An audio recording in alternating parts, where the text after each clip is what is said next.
আসসালামু আলাইকুম everyone, welcome back to my channel. আশা করি আপনারা সবাই ভালো আছেন। আলহামদুলিল্লাহ আমিও ভালো আছি। তো আজকের এই ব্লগে আমি আপনাদের সাথে শেয়ার করব আমার তেমু শপিং হল এবং একটা চিকেন তান্দুরি রেসিপি।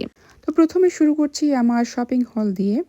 তো আপনারা দেখতেই পাচ্ছেন এখানে আমি একটা ডিশ ড্রয়িং র্যাক অর্ডার করেছি। তো আমার যেহেতু ডিশওয়াশার আছে, তারপরেও যে জিনিসগুলো ডিশওয়াশারে দেওয়া যায় না সেগুলোর জন্য আমি এটা নিয়ে আসছি। তো এটা আসলে খুবই ভালো হয়েছে, কোয়ালিটিটা অনেক ভালো, আমার বেশ পছন্দ হয়েছে। তারপর আমার সেকেন্ড পারচেজ হয়েছে গিয়ে এই হচ্ছে সেন্সর বিন। এটা এত ভালো হয়েছে আসলে আমি বলে বোঝাতে পারবো না, এবং এটার প্রাইস এত চিপ। আমি মনে করেছি এটা জাস্ট একটা বিন হিসাবে আমি অর্ডার করেছি, বাট এটা এইভাবে আসবে আসলে আমি চিন্তাও করতে পারিনি। এবং এটা সেন্সর বিন, এটা আপনার সেন্সরের সাথে আপনি হাত দিলে এটা উঠে যাবে, আবার অটোমেটিক্যালি এটার ঢাকনাটা অফ হয়ে যাবে। এবং আমার বাচ্চারা এই বিনটা অনেক পছন্দ করেছে, তো তাদের জন্যই আসলে আমার এইটা অর্ডার করা। আর আরেকটা হচ্ছে কি, আমার কিচেনের জন্য যে সোপ তারপর স্ক্রাবার রাখার জন্য আমি ওয়াল মাউন্টেন একটা অর্গানাইজার নিয়ে আসছি, এবং এটা খুবই ভালো হয়েছে। এবং পানি রাখার জন্য এটার নিচে দিয়ে একটা ট্রেও আছে, যখন পানিটা বের হবে তখন আমি এটা চাইলে এটা ফেলে দেব। তো এটা আসলে আমার জন্য খুবই ভালো হয়েছে, এবং আমি এটা চাইছিলাম এইরকম একটা অর্গানাইজার আমার কিচেনে থাকুক। আমার কিচেনের সিঙ্কের পাশে সোপ রাখার জায়গাটা খুবই কম, তো জায়গা সেভ করার জন্য আমি এরকম ওয়াল মাউন্টেন কিছু চাচ্ছিলাম। তো তেমুতে আমি পেয়ে গেছি, এবং আলহামদুলিল্লাহ আমি অনেক হ্যাপি। তারপর ফল সিজন চলছে, তাই ঘরের ভাইবটা চেঞ্জ করার জন্য আমি এই ড্রাই পাম্পাসটা আমি অর্ডার করেছি। বাসটা আমি অন্য একটা জায়গা থেকে কিনেছি।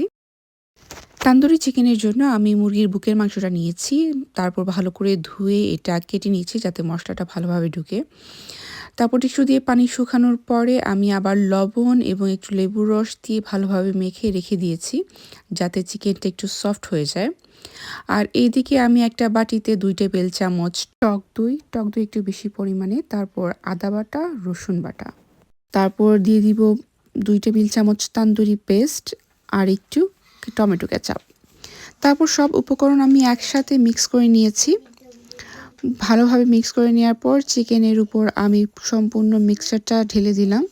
তারপর এটা ভালোভাবে মিক্স করতে হবে যাতে চিকেনের ভেতরের মশলাগুলো ঢুকে যায়। আপনি যত বেশি মিক্স করবেন, যত বেশি মাখাবেন, সেটা খেতে আরও ভালো হবে, এবং মশলা যত বেশি ঢুকবে চিকেনটাও তত সফট হবে। আমি এখন এটা 2 ঘন্টার জন্য ফ্রিজে রেখে দেবো যাতে মশলাটা ভালোভাবে ঢুকে। আপনারা চাইলে 0.5 ঘন্টার ভিতরে এটা করে নিতে পারেন, বাট যত বেশি আপনি মশলা মাখিয়ে রাখবেন এটা খেতে আরও ভালো হবে। তারপর আমি আবার আরেকটু মেখে তারপর আমি এয়ার ফ্রায়ারে দিয়ে দিয়েছি। তো আপনারা চাইলে চুলায় করে নিতে পারেন, তো আমার জন্য ইজি হয় এয়ার ফ্রায়ারে, আমি সেজন্য এয়ার ফ্রায়ারে দিয়ে দিয়েছি। আর আমি সাথে একটু বাটারও দিয়ে দিয়েছিলাম। তো 10 মিনিট পর পর আমি এটা উল্টে দিয়েছি। উল্টে দেওয়ার পর তারপর আরও 4 মিনিটের জন্য ফ্রাই দিয়েছি যাতে একটু পোড়া পোড়া হয়, তান্দুরির মতো। তো এটা স্মোকি স্মেল আসে। এই তো হয়ে গেল শর্টকাট এবং ইজি চিকেন তান্দুরি। যদি আপনাদের এই রেসিপিটা ভালো লেগে থাকে তাহলে ট্রাই করবেন এবং জানাবেন কেমন হয়েছে। ভালো থাকবেন সবাই। আল্লাহ হাফেজ।